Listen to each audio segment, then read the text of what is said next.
భట్రాజులు అంటే తెలుసు కదా, ఊర్లలో వాళ్ళ ప్రాధాన్యత అంతా ఇంత కాదు. రాజుల కాలంలో రాజాది రాజమార్తాండ చాలా ఇట్లా చాలా గొప్ప గొప్ప పనులు చేసేటువంటి వాళ్ళు.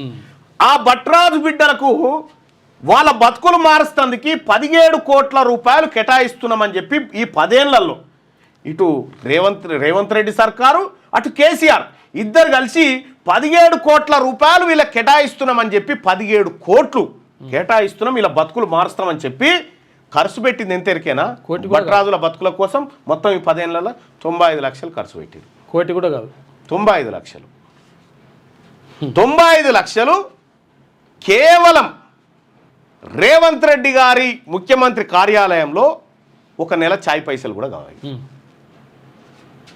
95 లక్షల రూపాయలు ఖర్చు పెట్టారు. 17 కోట్లు ఇస్తా అని చెప్పి 95 కోట్లు. మరి ఈ భట్రాజు బిడ్డల సొమ్ము 16 కోట్ల రూపాయలు దిగమింగిన దోపిడీదారుడు ఎవడిడా? ఎందుకు తెలంగాణ రాష్ట్రంలో ఈ బీసీలకు ఒక రాజకీయ పార్టీ అవసరం అనేది ఎందుకు చెప్తా ఉన్నామంటే, ఇగో ఈ లెక్కలు ఇక్కడ ఖర్చు చేయని నిధి 16 కోట్ల రూపాయలు భట్రాజుల సొమ్ము అగ్రకులాల నాయకులు తిన్నారు. భట్రాజుల సొమ్ము తిని బతికిర్రా వీళ్ళు, రజకుల సొమ్ము తిని బతికిర్రు, నాయ బ్రాహ్మణుల సొమ్ము తిని బతికిర్రు, వాల్మీకి బోయల సొమ్ము తిని బతికిర్రు, పూసరోళ్ళ సొమ్ము తిని బతికిర్రు, సగరోళ్ళ సొమ్ము తిని బతికిర్రు, కుమ్మరోళ్ళ సొమ్ము తిని బతికిర్రు. వీళ్ళ బతుకంతా మన మీదనే, వీళ్ళ బతుకంతా వీళ్ళకి బతికెక్కడిది మనం లేకపోతే.